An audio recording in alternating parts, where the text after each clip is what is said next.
Since the day we were born, we have been gathering possessions, titles, memories, expectations. And yet, the heavier we become, the farther we drift from the freedom we were born with. But what if the key to happiness was not in holding on, but in releasing? What if true power was hidden in the art of letting go? Today, we step into an ancient wisdom that has changed lives for centuries, a wisdom that can set you free, here and now.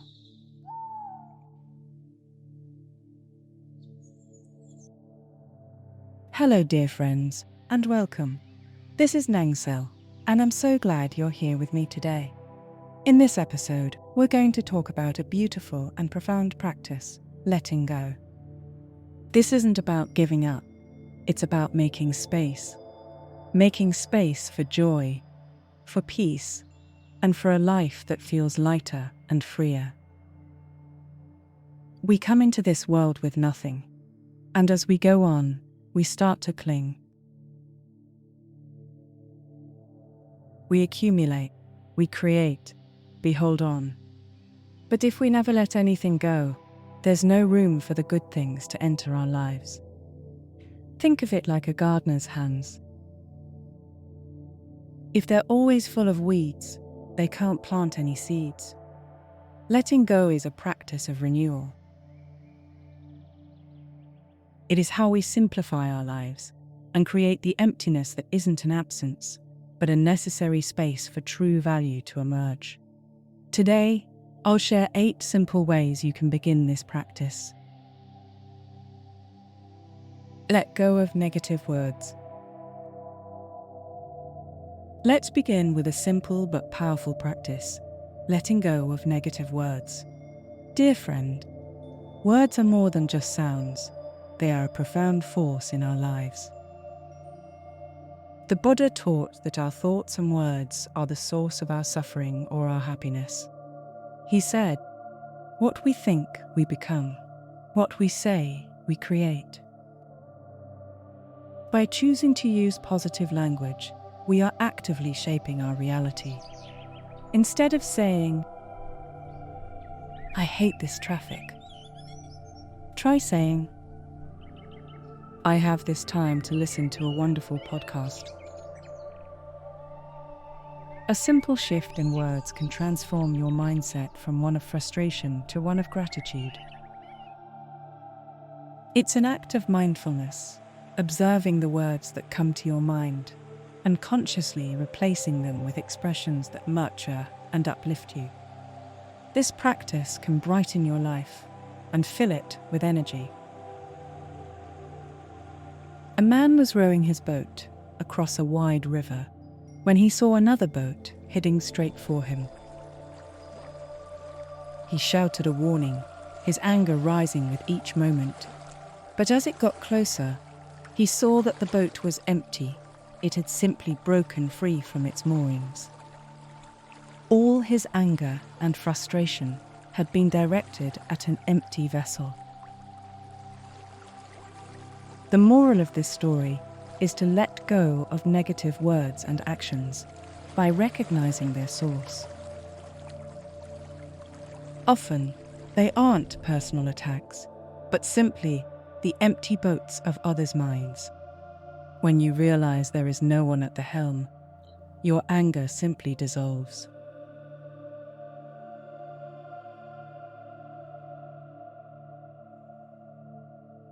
Let go of constant TV watching. Consider letting go of watching television. This is a practice I followed for over 20 years. When I left my parents' home, I made a conscious choice not to have a television. Why? I feel there are far better things to do with my time than sitting in front of a screen. The Buddha often spoke of the importance of mindful awareness, being present in the moment, and observing your own mind. When we are constantly consuming news and entertainment, we are often just reacting to the endless opinions and negativity of the world. Instead, I prefer to actively seek out information that enriches me, whether it's through a book, an online article, or a documentary. This simple act of conscious consumption gives me more mental space. This practice brings much silence and clarity to my life. As one wise monk taught a young man who was bothered by the constant chatter of the world, "Your mind is like a well. The constant stream of news and noise is like stones tossed into the well, creating ripples that prevent you from seeing your own true reflection. The moment you stop tossing stones, the water will become clear again, and you will see your true self."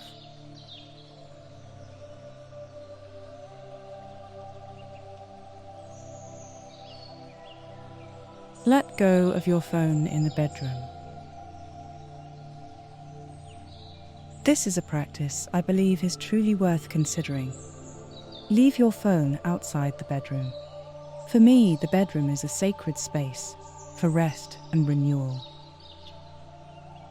Anything that can disturb this process, like the blue light from a screen or the constant notifications, doesn't belong there. In Dharmic philosophy, the morning is considered a very important time for practice. The quiet of the early hours is perfect for meditation and mindful breathing. When you wake up and the first thing you do is grab your phone, you are immediately exposed to the world's chaos, from the news to social media to emails. This can affect your mood for the entire day. By leaving your phone outside, you dedicate those first precious moments to yourself. An old monk once taught that the world is a beautiful bell, and our minds are the clapper. If we allow our minds to strike the world's chaos the moment we wake up, we will be filled with its noise. But if we hold the clapper, we can choose when and how to strike. The first moments of the morning are a sacred time. Choose to listen to your own gentle inner bell, instead of the chaotic ringing of the world's demands.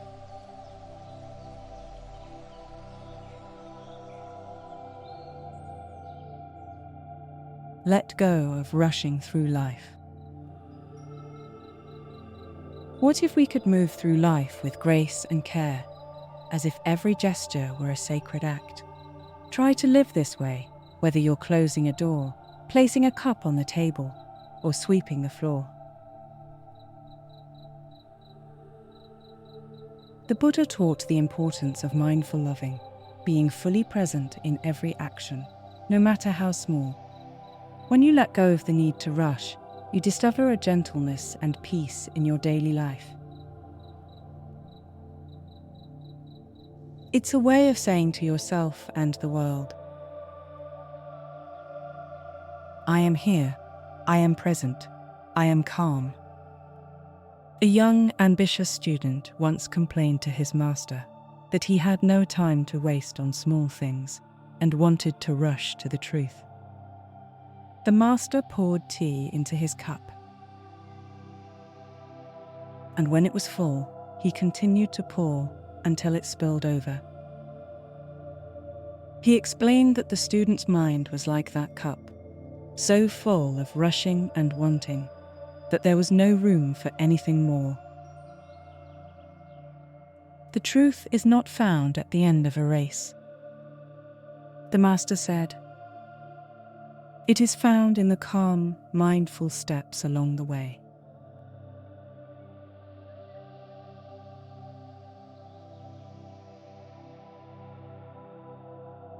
Let go of saying yes to everything. Our lives often become busy and overwhelming because we can't bear to say no. We're afraid of missing out or of what others will think of us. When we say yes to everything, we gradually deplete our energy and time, leaving no room for the things that truly matter. Practice saying yes only to the things that genuinely make you happy and align with your values. Learn to say no, gently but sincerely, to the rest. By doing this, you're not being selfish. You're being mindful of your own energy. This simple act can transform your life, creating the space you need to focus on what truly brings you peace and joy. As a wise master once told a scholar who had filled his bowl with food from his journey, "Your mind is like this bowl. It is so full of everything you have gathered, your knowledge, your ideas, your ambitions, that there is no space for new teachings to enter." Wisdom, he explained, is not about accumulation, but about knowing what to keep and what to let go.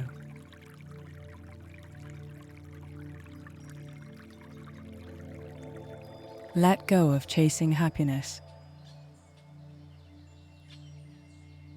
Many of us spend our lives searching for happiness. But if you ask me, where is happiness? I will simply answer, it is here and now. The Buddha taught that happiness is not a destination, but a state of mind. It is not something to chase, but something to be found in the present moment. Living joyfully in the present is the best way to prepare for the future. By fully embracing the now, you are already creating the energy and conditions for a brighter tomorrow.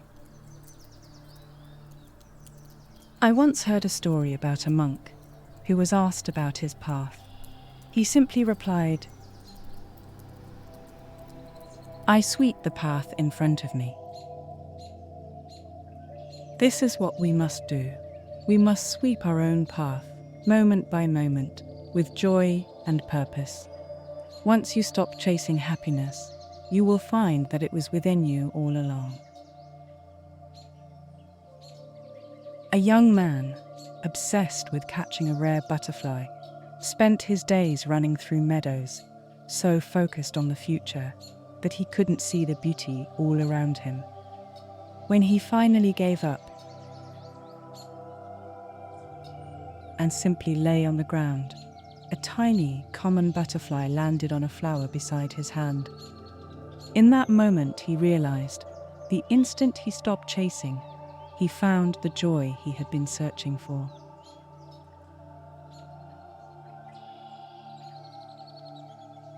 Let go of wishing others would always understand you.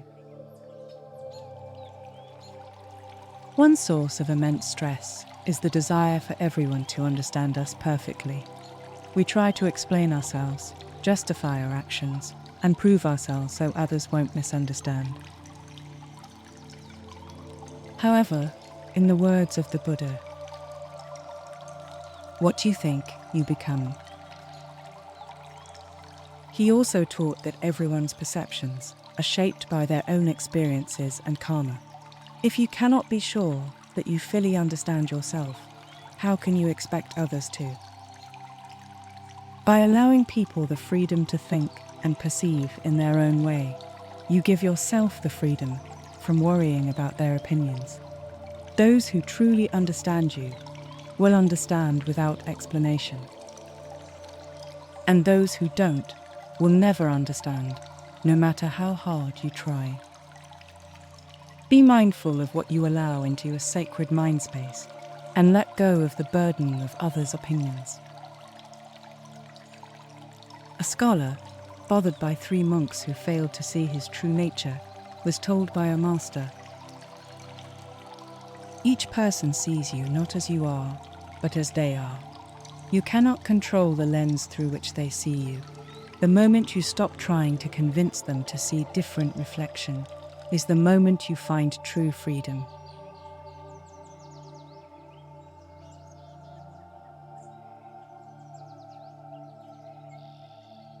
Let go of relationships that no longer serve you. Relationships are an essential part of life, but sometimes they can become a source of pain and exhaustion. We all deserve relationships that help us grow into a better version of ourselves. The Buddha taught about the concept of impermanence, that all things are temporary, including relationships. I often think of life as a train journey.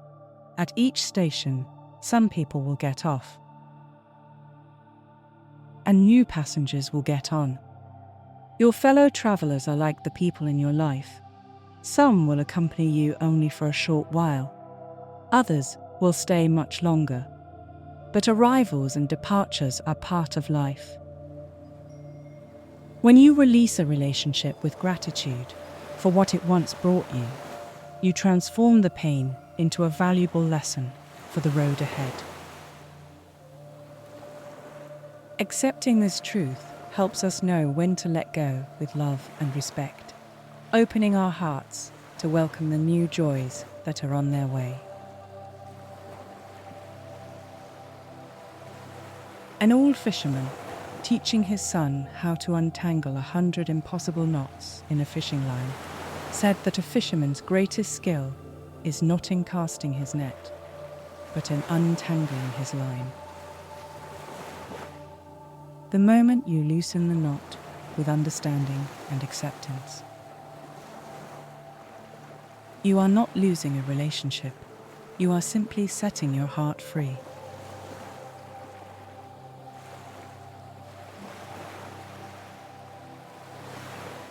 Dear friends, I hope these 8 practices help you find more peace and freedom. Remember, letting go is a powerful act of love for yourself. Wishing you a joyful and peaceful day. I am Nangsel and I love you.